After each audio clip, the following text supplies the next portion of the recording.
오늘 함께 보실 말씀은 요한복음 1장 43절에서 51절 말씀입니다.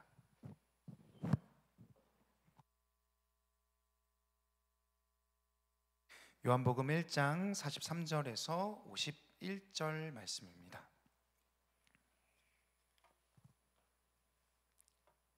우리 다 찾으신 줄 알고 교독하겠습니다. 이튿날 예수께서 갈릴리로 나가려 하시다가 빌립을 만나 이르시되 나를 따르라 하시니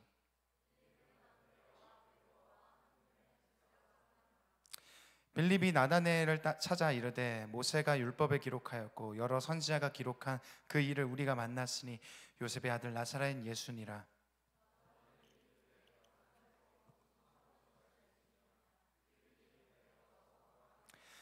예수께서 나다나엘에게 이르게 자기에게 오는 것을 보시고 그를 가르쳐 이르시되 보라 이는 참으로 이스라엘 사람이라 그 속에 간사한 것이 없도다.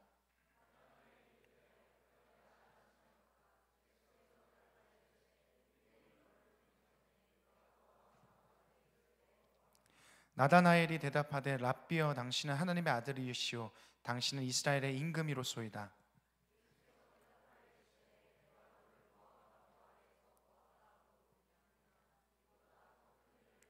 함께 읽겠습니다. 또 이르시되 진실로 진실로 너희에게 이르노니 하늘이 열리고 하나님의 사자들이 인자 위에 오르락 내리락 하는 것을 보리라 하시니라. 아멘. 네. 새해입니다. 그렇죠?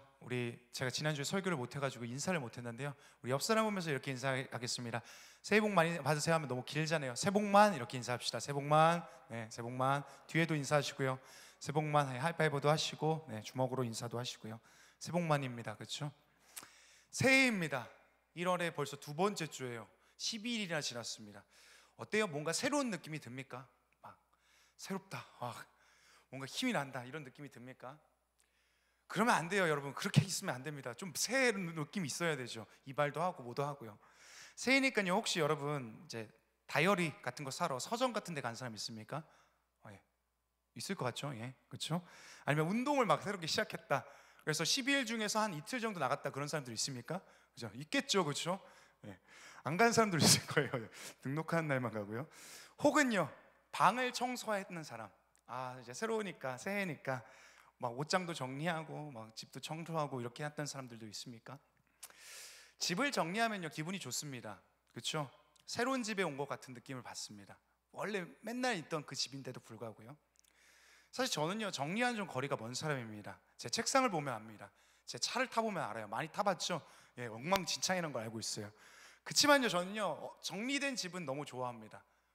누가 정리해줬으면 좋겠어요. 집을요. 제가 안 하고. 예, 차도 책상도. 혹시 여러분 곤도마리에라는 사람 이름을 들어봤습니까? 일본에 있는 정리 전문가입니다. 베스트셀러 작가이기도 하고요. 인생이 빛나는 정리의 마법이라는 책을 펴냈는데 1300만 부나 팔렸습니다. 엄청나게 팔렸죠. 넷플릭스에는요 이 사람이 나오는, 그러니까 엉망이 된 집을 찾아가가지고 막 오은영 박사님처럼 집을 이렇게 정리해주는 그런 프로그램도 있습니다. 한번 보시면 재밌을 것 같아요. 왜 이렇게 유명해졌냐면요 이 곤도마리라는 사람이요 자신만의 정리법을 곤마리 메소드라고 하거든요. 예, 곤마리 메소드를 이제 이렇게 만들어냈습니다. 그래서 이것을 이제 가르쳐 주는 거예요. 그래서 이것 때문에 되게 유명해진 거예요. 혹시 곤마리 메소드 궁금하십니까, 여러분? 안 궁금하죠? 그렇죠? 정리 안 할 거니까. 그렇죠? 그래서 제가 간단하게 설명해 드릴게요. 곤마리 메소드가 뭐냐면요 이런 거예요. 청소를 할 때 감정적으로 정리하기 쉬운 것부터 정리하라고 가르쳐 줍니다. 예를 들어서 옷이요, 책이요, 서류요, 뭐 소품이요, 그 다음에 어떤 추억의 물건들이요. 이렇게 감정이 들어가지 않아도 되는 물건들 먼저 정리를 하기 시작하는 거죠. 또 어떤 이야기를 하냐면요 물건별로 정리하지 공간별로 정리하지 않는다라고 얘기합니다. 무슨 얘기냐면요 옷이면은 집에 있는 옷 다 꺼내가지고 다 꺼내서 한 곳에 모아 놓습니다. 그것부터 시작하는 거예요. 우리는 보통 방부터 시작하잖아요. 그렇게 하지 않는다는 겁니다. 종류별로 정리를 합니다. 그리고 시작하게 되면은 한 번에 예를 들어서 옷을 정리하기로 했다. 그러면 옷은 하루아침에 다 끝내야 되는 겁니다. 이런 정리법이 곤마리 메소드입니다. 이렇게 알려줘도요 안 할 거 다 합니다. 그렇죠? 집에 가서 엄마가 하는 걸 다 기다리고 있죠. 사실 정리에서 중요한 건요 이런 거죠. 갖고 있는 거하고 버릴 거를 잘 구분하기만 하면 됩니다. 사실 이게 되게 간단하지만요, 제일 어려운 것이기도 합니다. 뭘 버려야 되지? 뭘 가지고 있어야 되지? 이것을 나누는 거죠. 그래서 이 곰마리 메소드의 핵심은요, 이겁니다. 설레지 않으면 버려라. 어떻게 하냐면요, 어떤 옷을 손에 이렇게 집어듭니다. 그리고 나서요, 설레지 않아요. 어떤 그림이 그려지지 않습니다. 그러면 과감하게 버려요. 버릴 때도 그냥 안 버립니다. 옷에다가 인사해요, 이 여자가요. 아, 그동안 너무 고마웠어, 막 이러면서 버리래요. 제가 F인데요, 잘 이해가 되지 않아요. T들은 얼마나 힘들겠습니까, 이거 보면서요. 어쨌든요, 이렇게 버리라고 하는데, 이 여자의 방법이 좀 인상 깊었던 건요, 그녀의 방식이 물건을 버리는 것이 아니라 자기한테 진짜 중요한 게 무엇인지를 고민한 상태에서 이것들을 정리한다는 거예요. 다시 한번요, 자기한테 진짜 중요한 게 뭔지를 고민하는 것, 이것이 이 정리의 핵심이라는 거죠. 사실 이게요, 오늘 제가 하고 싶었던 얘기입니다. 우리 삶에도요, 다 필요하지 않습니다. 우리 삶에 막 거추장스러운 것들 많잖아요. 그런데 무엇이 중요한지 고민하지 않으면요, 삶은요 굉장히 지저분할 겁니다. 뭐 재정적인 부분이요, 뭐 남자친구 여자친구요, 어떤 관계요, 어떤 회사의 문제들이요, 계속 끈질기게 갖고 오는데 지저분하게 남는 것들 있잖아요. 그런 것들 정리 안 하면 여러분 삶이 엉망진창이 될 거예요. 그런데 이것은요, 우리 신앙도 마찬가지입니다. 때로는 우리 신앙도요, 지저분한 방처럼 될 때가 있죠. 왜 우리의 신앙이 이렇게 지저분해집니까? 엉망이 됩니까? 한 가지 때문이죠. 중요한 것이 무엇인지를 고민하지 않기 때문이에요. 뭐가 중요하지? 뭐가 불필요하지? 이것을 고민하지 않기 때문이죠. 우리가 새해니까요, 좀 정리를 좀 시작해 봤으면 좋겠습니다. 우리 신앙 안에 무엇이 인해야 되는지, 무엇이 아웃해야 되는지, 그것에 대해서 우리가 몇 주간 좀 고민해 봤으면 좋겠습니다. 어제 우리 그 다혜자매가요, 결혼했습니다. 그렇죠? 결혼식 온 사람들도 여기 꽤 있을 겁니다. 진짜 되게 이뻤습니다. 다혜자매 깜짝 놀랐어요, 진짜. 그래서 제가 이렇게 얘기했어요. 매주 이랬으면 좋겠어요. 근데 몇십만 원씩 든대요, 이렇게 치장하려면요. 어쨌든 너무 멋있었고요, 신랑도 되게 멋있었고요, 예식장도 너무 이뻤고요. 그렇지만 저에게 기억에 남는 것은 그날 밥이었어요. 밥이 너무 맛있었거든요. 진짜 제일 기억에 남습니다. 결혼을 한다는 건요, 그냥 한 여자의 남편이 된다, 혹은 한 남자의 아내가 된다는 것에 이상의 의미를 가지고 있는 것 같습니다. 어떤 의미냐면요, 여러분도 결혼해보면 알겠지만요, 갑자기 내가 어떤 아이의 이모부가 돼요. 또 내가 누군가의 제부가 되기도 합니다. 또요, 내가 한 번도 몰랐던 어떤 아줌마 아저씨가 저한테 갑자기 오서방이라고 부르기도 하죠. 그런 어색한 일들을 경험하게 됩니다. 그러니까 결혼을 통해서 새로운 관계들, 내가 예상하지 않았던 새로운 관계들이 만들어지기 시작하는 거죠. 마찬가지로요, 우리가 어떤 새로운 관계에 들어가게 될 때에 단순히 나는 A를 하기 위해서 이 관계를 시작했는데 어쩌다 보니까 전혀 생각하지 못한 B가 되는 경우들을 때때로 만나게 됩니다. 그 대표적인 것이 무엇입니까? 바로 그리스도인이 되는 겁니다. 주일에 교회 좀 열심히 나오고 셀 모임도 좀 하고 봉사도 하고 그러다 보니까 어느새 여러분을요, 그리스도인이라고 부르고 있고 생각하고 있습니다. 근데 여러분 생각해 봤습니까? 그리스도인은 뭘까요? 누굴 그리스도인이라고 할까요? 그리스도인이 된다는 게 어떤 의미일까요? 우리가 이 의미를 알기 위해서는요, 예수님께서 마태복음 28장에서 마지막으로 제자들에게 하셨던 말씀이 있습니다. 우리는 이것을 대사명이라고 하거든요. Great Commission이라고 합니다. 그것을 봐야 됩니다. 마태복음 28장 19절 20절 말씀 한번 띄워주시겠어요? 같이 한번 읽어보도록 하겠습니다. 시작. 그러므로 너희는 가서 모든 민족을 제자로 삼아 아버지와 아들과 성령의 이름으로 세례를 베풀고 내가 너희에게 분부한 모든 것을 가르쳐 지키게 하라. 볼지어다 내가 세상 끝날까지 너희와 항상 함께 있으리라 하시니라.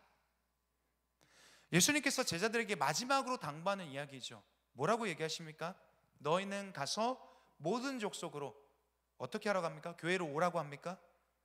아니면 등반을 시키라고 합니까? 리더가 되라고 합니까? 이게 아니라 아주 명확하게 제시하죠. 모든 족속으로 제자를 삼아라, 이런 얘기를 합니다. 제자를 삼으라는 거예요. 그러므로 여기 앉아있는 사람은요, 둘 중에 하나여야 합니다. 어떤 거죠? 제자가 되든지 혹은 누군가를 제자로 삼고 있어야 되죠. 예수님이 우리한테, 그리스도인인 우리한테 다 주신 명령이니까요. 저한테만 준 거 아닙니다. 여러분도 동일합니다. 무슨 말인지 알겠습니까? 그리스도인에도 불구하고 제자가 아닌 사람이 없다는 겁니다. 나를 그리스도인이라고 생각한다면 다 제자라는 거예요. 근데 여러분 그거 압니까? 우리가요 그리스도인이라는 단어를 많이 사용하지만요, 사실 신약 성경 속에서는요 이 단어는요 3번밖에 등장 안 합니다. 근데 제자라는 단어는요 몇 번 나오는지 아십니까? 269번 나옵니다. 그러니까요 예수님께서는 우리를 어떤 존재로 부르신 겁니까?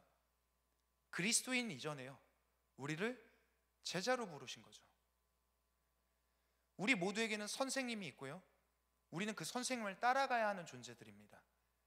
그래서 신약 성경은요 특별히 이 예수의 제자들을 위해서 쓰여진 성경이 바로 신약 성경입니다. 제자들을 위한 매뉴얼 같은 것들이죠. 근데 어떻습니까? 우리는 이 제자라는 단어를, 제자라는 말을 서로 잘 씁니까? 잘 사용합니까? 그렇지 않죠. 왜 그렇습니까? 이 제자라는 단어가요 주는 무거움이 있기 때문입니다. 한번 해보세요. 그리스도인, 그리스도인, 그리스도인, 제자, 제자, 제자. 뭐가 더 무거운 느낌입니까? 전 제자 같거든요. 제자는 뭐 이런 거 아니에요? 뭔가 좀 막 되게 빡셀 것 같아요. 그죠?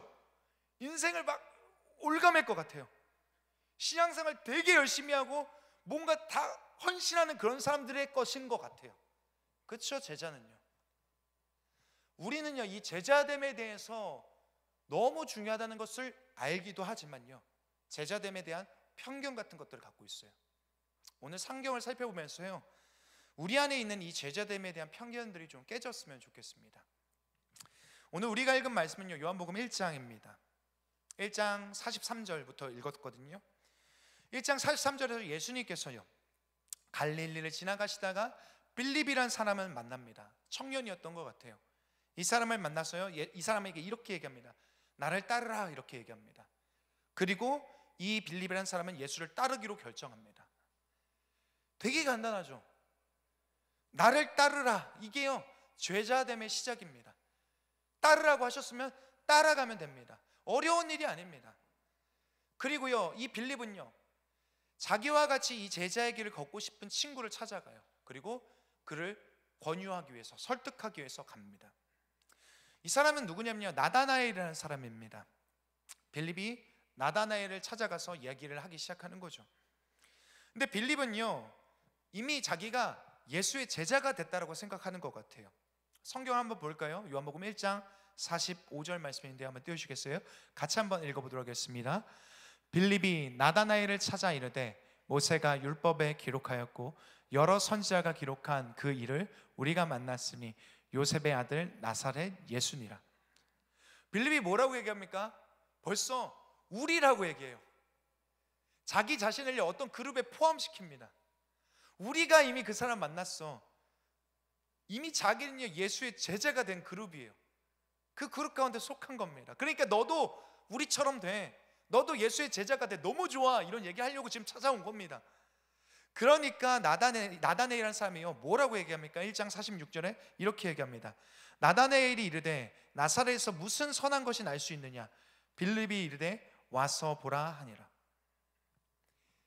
나사렛에서 무슨 선한 것이 날 수 있느냐, 이런 얘기를 하죠. 이걸 한국말로 해도 괜찮은데요 영어로 하면요 의미가 조금 더 분명합니다. 제가 영어를 잘 못하지만요 되게 부족한 발음으로 제가 해볼게요. Can anything good from Nazareth입니다. 이런 거죠. 나사렛에서 뭐 좋은 거 나와? 나사렛에서 뭐 좋은 거 있을 수 있겠어? 이런 얘기를 하는 거죠. 근데 여러분 이 나사렛이라는 동네는요 예수가 나왔다고 하는 그 나사렛이라는 동네는 그렇게 말할 만한 동네예요. 요세푸스라는 역사가가 있었습니다. 근데 그 당시에 이 사람이 유대의 역사를 기록했습니다. 그런데 이 나사렛이라는 동네는요 이 역사책 속에 한 번도 거론되지 않는 동네예요. 인구 500명 정도 되는 시골 촌구석에 있는 데죠.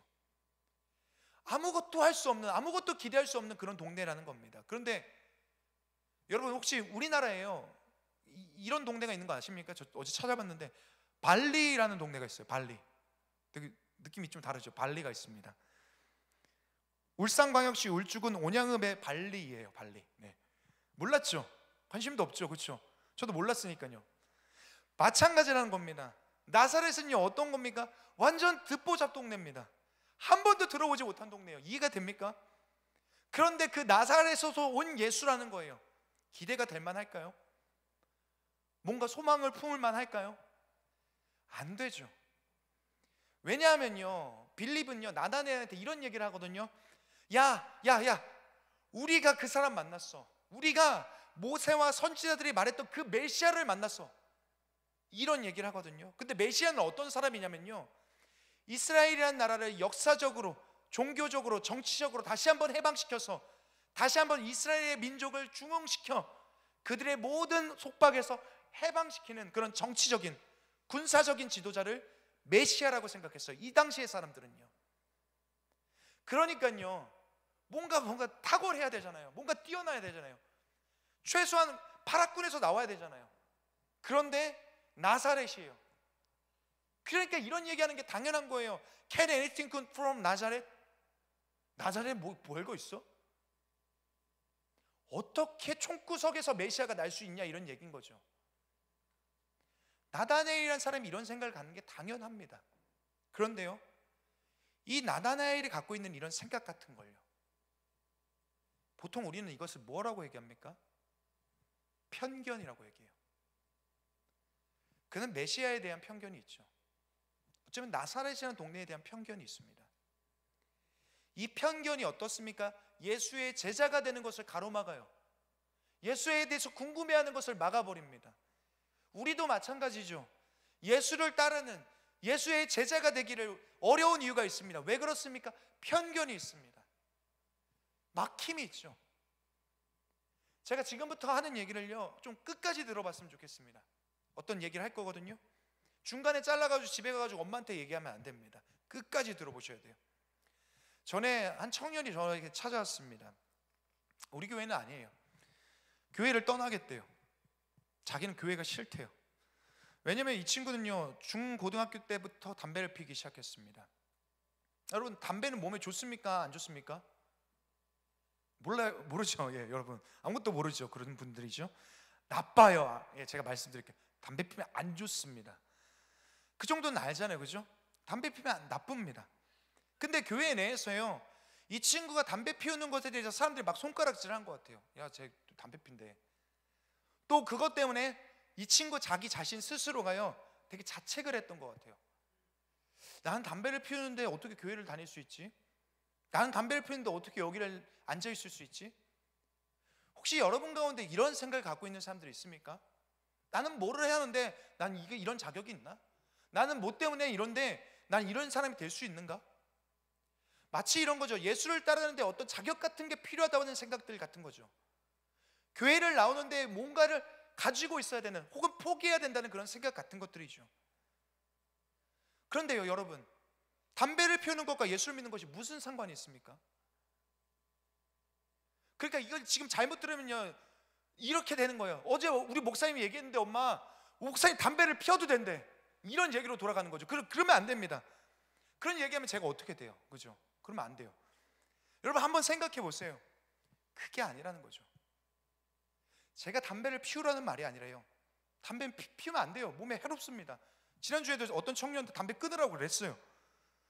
근데 여러분 담배를 피우는 것과 주를 따르는 것에 무슨 상관이 있냐는 거예요. 얘 당연히 주님을 따를 수 있는 거 아닙니까? 담배를 피든 몸에 문신이 있든 아니면 피어싱을 하든 남자가 화장을 하든 여자가 화장을 하지 않든 그게 무슨 상관입니까? 아무 상관이 없는 거예요. 누구도 주님을 따를 수 있어요. 그런데 우리는 이런 생각을 한다는 거예요. 예수를 따른다는 것에 억압이 있다라고 생각해요. 예수를 따르는 것에 어떤 제한이 있다라고 생각하는 사람들이 여기 많이 있습니다. 그래서 예수를 따르는 것이 너무 재미없고요, 뭔가를 포기해야 되고요, 진짜 쓸데없는 것이라고 생각하는 것이라고 생각하는 사람들이 여기 있다는 거예요. 왜죠? 편견입니다. 진짜 편견이에요. 그래서 여러분도 똑같은 생각을 하고 있는 거죠. 이 나다나엘처럼요. Can anything good from Nazareth? 예수의 제자가 됨으로 인하여서 뭐 좋은 게 있어? 예수를 따른다고 해서 내게 얻어지는 게 있어? 뭐가 달라져? 이런 생각들을 한다는 겁니다. 여러분이 생각하는 예수를 따른다는 건 어떤 겁니까? 그냥 뭐 이런 거? 담배를 끊는 거? 게임을 좀 줄이는 거? 술을 좀 줄이는 거? 뭐 기타 다른 어떤 것들을 끊는 거? 이 정도라고 생각한다면요, 나 같아도 예수를 따르기 싫겠습니다. 제가 그걸 하라는 게 아닙니다. 그런데 그걸 한다고 해서 그리스도를 못 따른다라고 생각하는 것 자체가 문제라는 겁니다. 오늘 우리와 똑같이요, 편견 때문에 주저하고 있는 이 나다나엘은요, 빌립이 이렇게 얘기하죠. 와 보라. 이 이야기를 듣고 예수를 만나러 갑니다. 오늘 요한복음 1장 47절 48절입니다. 만나러 가는 장면이거든요. 한번 띄워주시겠어요? 저는 이 장면이 되게 멋있는 것 같아요. 같이 한번 읽어보도록 하겠습니다. 예수께서 나다나엘이 자기에게 오는 것을 보시고 그를 가르쳐 이르시되, 보라, 이는 참으로 이스라엘 사람이라 그 속에 간사한 것이 없도다. 나다나엘이 이르되, 어떻게 나를 아시나이까? 예수께서 대답하여 이르시되, 빌립이 너를 부르기 전에 내가 무화과나무 아래에 있을 때에 보았노라. 나다나엘이요, 예수를 만나러 가기 위해서요 막 걸어갑니다. 가고 있겠죠. 저 멀리서요 나다나엘이 걸어오는 것을 예수께서 보십니다. 그리고 예수께서 나다나엘을 보면서 이렇게 얘기합니다. 참 이스라엘 사람이다. 그 안에 간사한 것이 없다. 간사라는 것은요, 속이는 것이 없다는 겁니다. 속이는 것이 없다, 정직하다, 이런 얘기입니다. 나다나엘이라는 사람이요 되게 솔직하대요, 정직하대요. 그렇죠? 진짜 정직해서 이런 얘기를 하잖아요. 자기 친구한테요, 구린 나사렛에서 무슨 선한 게 나올 수 있어? 이런 얘기를 하는 사람이잖아요. 아주 정직한 사람입니다. 근데 우리 중에서도요 간사한 것이 없는 사람들이 있어요. 그렇죠? 마음속에 있는 걸 그대로 말하는 친구들이 있어요. 사실 좀 그냥 간직해도 되는데 생각한 것을 생각 바로 입으로 튀어나온 친구들, 나다나엘 같은 친구들이 있죠. 예, 좀 덜 간사해도 되는 친구들. 어쨌든요, 예수님께서요 이런 말씀을 하니까요, 나다나엘 듣고 좋았는지 뭐 기뻤는지 놀랐는지 이렇게 질문합니다. 저를 압니까? 저를 어떻게 알죠? 이렇게 묻습니다. 그랬더니요, 예수님께서 되게 멋있는 이야기를 합니다. 어떻게 얘기하냐면 이렇게 얘기합니다. 네가 무화과나무 아래에 앉아있을 때 내가 봤다. 다시 한번요. 네가 무화과나무 아래에 있을 때 내가 널 봤다. 되게 멋있지 않습니까? 왜냐면요, 예수님은 저를 압니까? 이렇게 질문했는데 예수님 이렇게 얘기 안 하잖아요. 나 하나님이야. 야, 이렇게 말 안 하잖아요. 어떻게 얘기하죠? 내가 너 봤어. 이렇게 얘기하고 끝이에요. 딱 한마디죠. 나다나엘이라는 사람이요, 이 얘기를 듣고요 충격에 빠진 겁니다. 그리고 나서 곧바로 뭐라고 얘기합니까? 49절입니다. 제가 읽어드릴게요. 나다나엘이 대답하되, 랍비여, 당신은 하나님의 아들이시오 당신은 이스라엘의 임금이로소이다. 완전 태도가 변했죠. 바로 즉시적으로 인정합니다. 당신 진짜 하나님의 사람입니다. 당신 진짜 메시아예요. 당신 진짜 이스라엘의 임금이네요. 너무 기다렸습니다. 이렇게 바뀌죠. 왜 그럴까요? 뭐가 그에게 그렇게 충격이었을까요? 거기는요, 그 무화과 나무 아래는요 이런 거죠. Very personal place입니다. 지극히 개인적인 공간이에요. 나다나엘만 아는 거기입니다. 아무도 몰라요. 누구도 오지 않습니다. 나다나엘이 아무도 몰래 하나님을 찾았던 그곳이에요. 무화과 나무 아래는요. 혹시 여러분에게도 그런 곳이 있습니까? 진짜 힘들면 기도하러 가는 곳이요. 교회 말고요, 나만 아는 장소요. 저희 집 근처에는요 공원이 있거든요. 거기에 공원 안에 저의 기도 장소가 있습니다. 나무숲 길이에요. 거기 밤에 가면요 진짜 아무도 없어요. 새벽에 가도 없어요. 조명도 없어요. 완전 껌껌해요. 그래서 눈 감고 기도하다가 나무에 막 부딪히기도 해요. 나다나엘의 무화과 나무 아래 밑은요 바로 그런 곳이에요. 자기만 아는 곳인데 내가 거기서 널 봤다. 그 얘기는 어떤 겁니까? 그냥 예수님 지나가다가 본 거예요? 예수님은 뭐 파파라치 같은 겁니까? 그런 얘기가 아니죠. 나다나엘이 무화과 나무 아래서 찾았던 존재가 있어요. 하나님이란 존재죠. 불렀던 이름이 있습니다. 바로 그 존재가 자기를 봤다는 겁니다. 그렇다면 이 예수는 누굽니까? 하나님이라는 거죠. 바로 나다나엘의 마음이 무너져요. 진짜 당신이 하나님이시군요. 내가 불렀던, 내가 찾았던 그 하나님이 바로 당신이시군요. 인정할 수밖에 없는 거죠. 예수께서는요, 그런 나다나엘에게 어떻게 이야기하십니까? 따라오래요. 뭘 버려라, 뭘 포기해라, 뭘 그만둬라, 변화해라, 이런 얘기 하지 않으시고요, 뭘 해도 상관없으니, 어떠해도 상관없으니 그냥 팔로우미라고 합니다. 왜 따라오라고 하셨을까요? 주님은요, 나다나엘에게, 또 제자로 부르시는 우리에게 왜 따라오라고 하실까요? 요한복음 1장 50절입니다. 우리 같이 한번 읽어보도록 하겠습니다. 예수께서 대답하여 이르시되 내가 너를 무화과 나무 아래에서 보았다므로 믿느냐? 이보다 더 큰 일을 보리라. 어떤 얘기를 하십니까? 이보다 더 큰 일을 보리라. 주님께서 보여주고 싶은 것들이 있으시죠. 나를 따라오면 볼 수 있는 거. 무화과 나무 아래에 있었던 널 봤어. 이거보다 더 깜짝 놀랄 만한 거 내가 보여줄게. 그 일을 보여주고 싶으셨죠. 그리고 이 일이 무엇인지에 대해서 51절에 구체화됩니다. 제가 읽어드릴게요. 또 이르시되 진실로 진실로 너희에게 이르노니 하늘이 열리고 하나님의 사자들이 인자 위에 오르락 내리락 하는 것을 보리라 하시니라. 여기 보면 뭐가 두 번 나와 있습니까? 맞아요. 진실로 진실로. 예수님께서 진짜 중요한 얘기를 하실 때마다 사용했던 어떤 관용구입니다. 진실로 진실로. 아멘 아멘이에요. 진실로 진실로 이르노니 하늘이 열리고 하나님의 사자들이 인자 위에 오르락 내리락 하는 것을 볼 거야, 이런 얘기를 합니다. 이게 무슨 뜻입니까?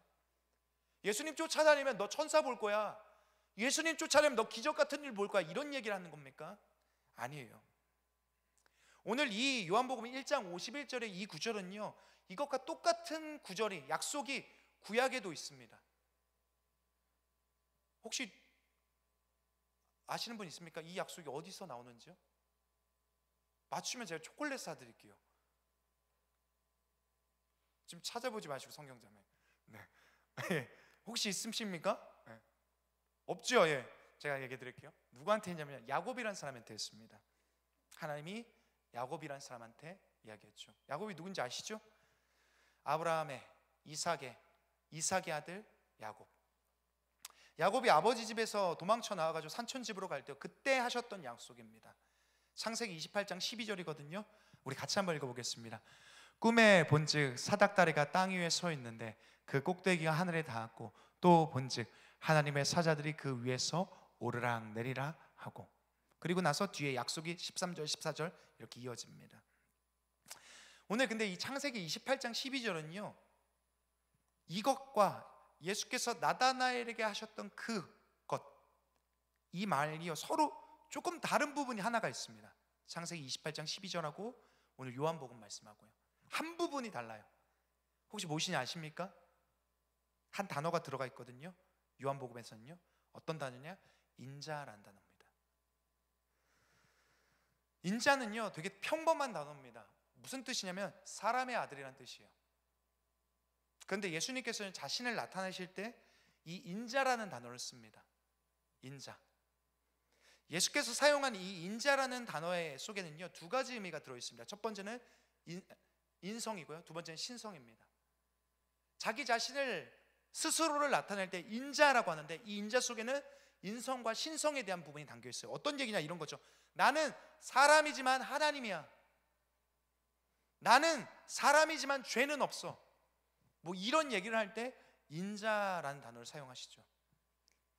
우리가 얼마 전에 그런 얘기를 했죠. 12월에 동정녀 탄생에 대한 이야기를 했습니다. 왜 예수님께서 처녀의 몸을 통하여서 잉태되시고 낳으셨어야 했습니까? 그때 이야기를 했죠. 하나님이신 예수는 사람의 몸이지만 하나님이지만 사람의 몸을 입고 이 땅 가운데 오셔서 무엇 때문이죠? 대속하기 위해서. 이 땅 가운데 인간의 형상으로 오셨지만 죄는 없어야 했습니다. 왜냐? 우리의 죄를 다 뒤집어 쓰기 위해서요. 그 죄를 십자가에서 해결하기 위해서요. 그렇기 위해서 동정녀의 몸에서 탄생했다고 했습니다. 여기서 되게 중요한 한 가지 신학적 교리가 등장하는데, 그게 뭐냐면 중보자라는 개념입니다. 오늘 이렇게 얘기하죠. 하늘이 열리고 하나님의 천사들이 왔다 갔다 해요. 오르락내리락 한다고 합니다. 하나님의 사자는요, 천사를 얘기합니다. 천사들이 왔다 갔다 하는 거죠. 어디로죠? 하늘에서 땅으로. 근데 어떻게 내려온다라고 얘기합니까? 오늘 요한복음 1장의 말씀을 보면 이렇게 되어 있습니다.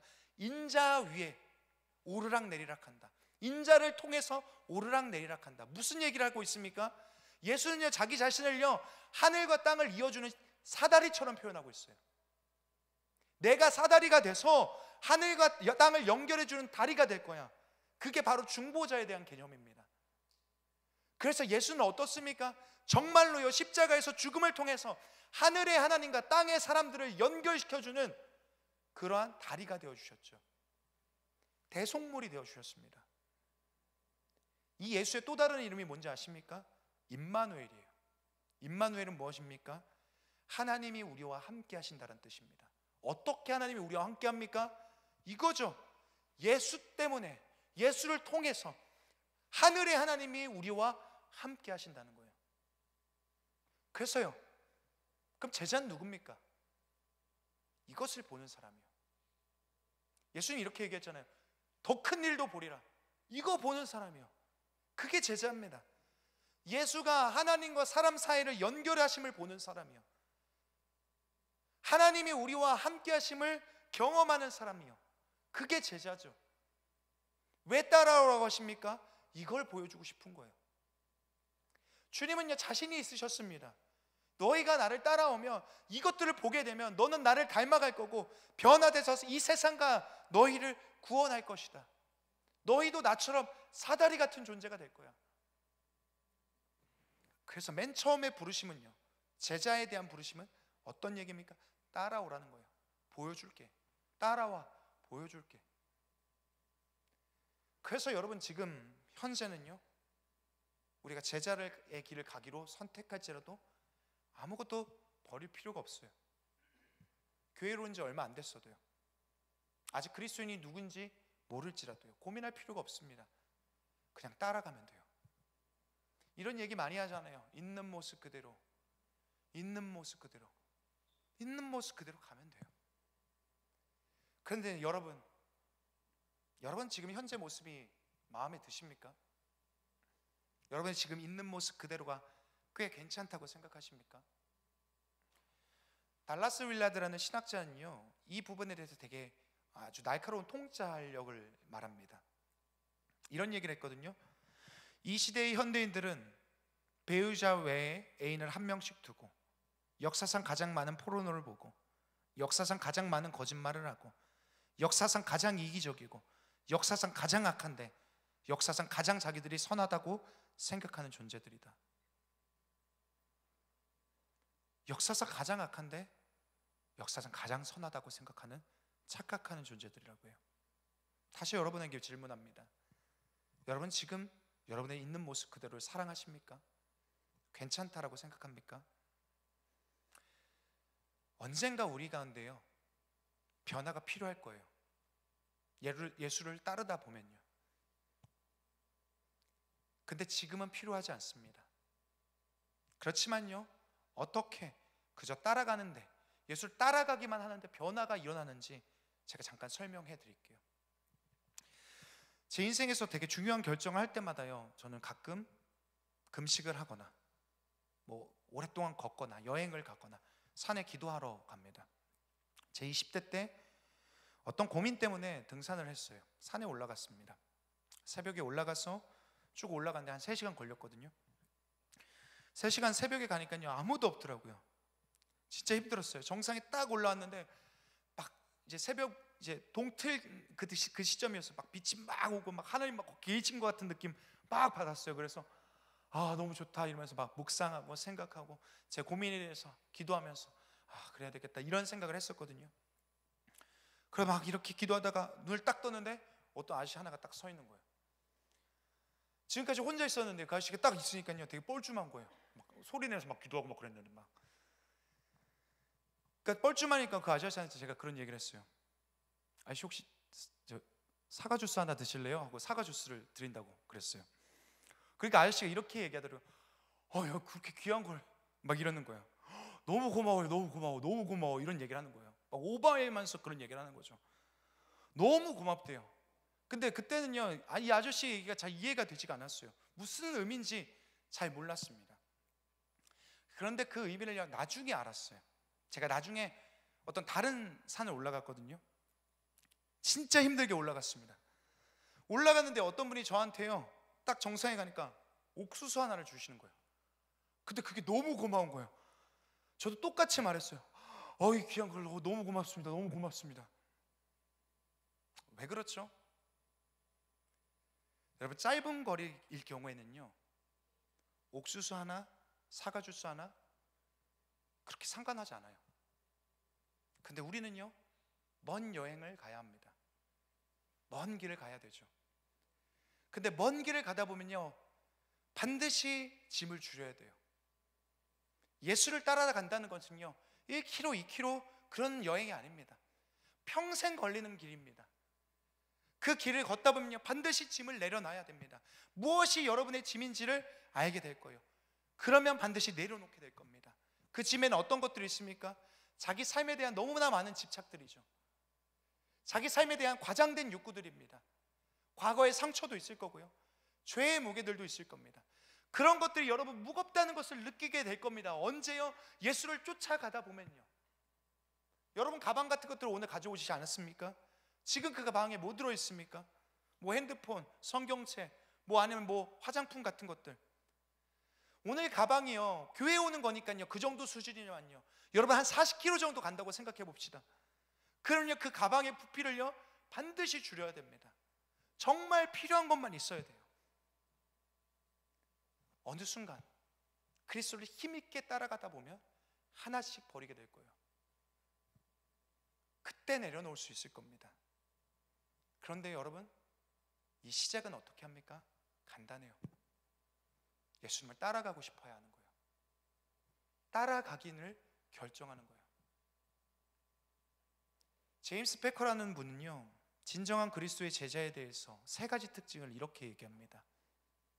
여러분도 한번 생각해 보세요. 내가 제자라고 생각한다면 내가 그런 사람인지. 첫 번째, 여러분은 쾌활한 사람입니까? 두 번째, 여러분 자유로운 사람입니까? 세 번째, 여러분 선한 사람입니까? 정말로 쾌활하고 선하고 자유로운 사람입니까? 또요 이런 거죠. 하나님의 기쁨과 하나님의 사랑의 충만함이 그리고 하나님의 개입하심이 여러분의 삶 가운데 있습니까? 경험되어집니까? 막 찬양할 때요 이 예배를 드릴 때요 뭔가 기쁨이, 뭔가 떨림이, 뭔가 감격함이 여러분에게 있습니까? 성경을 볼 때요 뭔가 깨달음이요 내 삶을 바꿔야 되겠다 그런 어떤 것들이 있습니까? 하나님이 여러분의 삶에 기도할 때마다 그런 개입하심이 느껴지고 나타나고 있습니까? 만약에 그렇다면 얼마나 멋진 인생입니까? 그런데요 제가 답답한 건 뭔지 아십니까?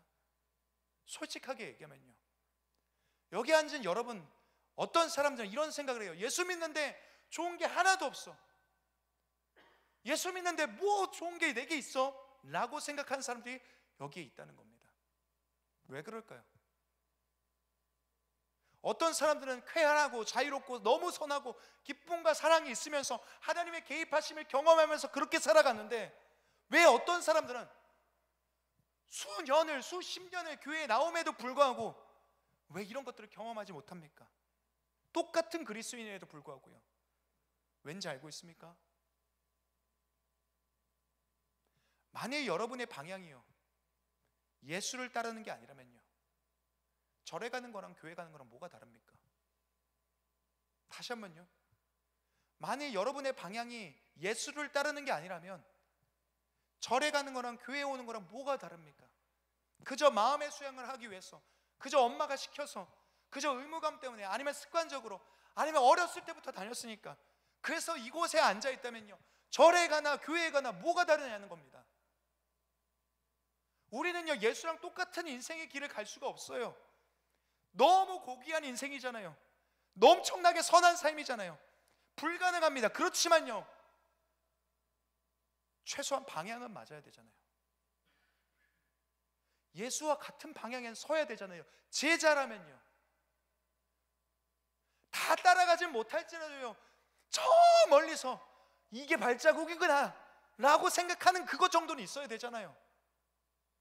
그런데 평생 한 번도, 교회를 수십 년 다녔어도 그 방향에 대해서 고민해 본 적이 없어요. 발자국이 뭔지도 몰라요. 그저 세상을 따라서 자기 걸어갔으면서 그냥 나는 그리스도인이야 정신승리하면서 살아갑니다. 결국 여러분의 방향이 예수가 없기 때문 아닙니까?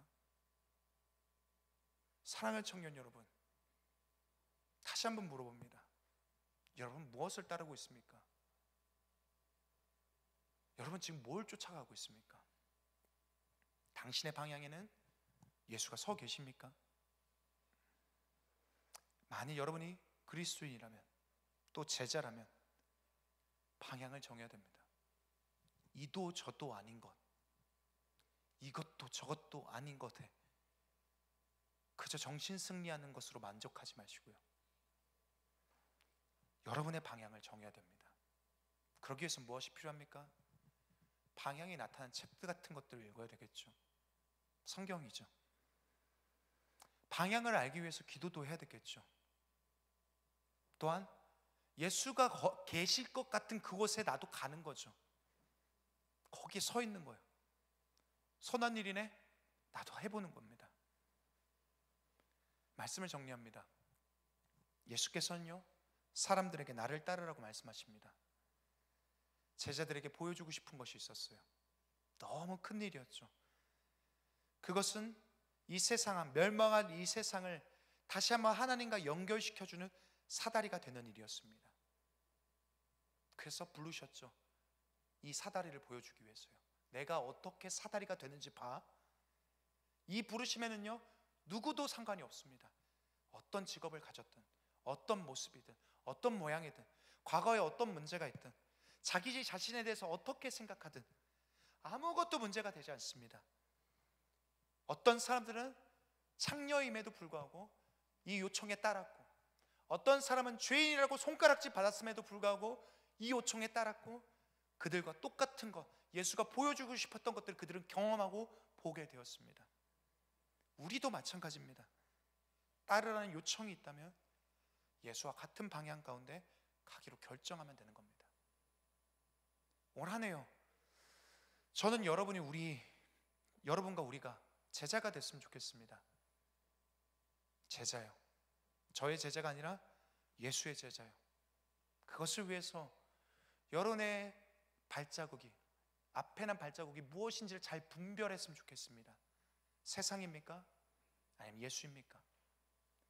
이 예수의 발자국이 어디로 향하고 있는지에 대해서 집중한 한 해가 됐으면 좋겠습니다. 그의 제자가 되려면 그가 어디로 가는지 알아야 됩니다. 어디에 서 있는지 알아야 됩니다.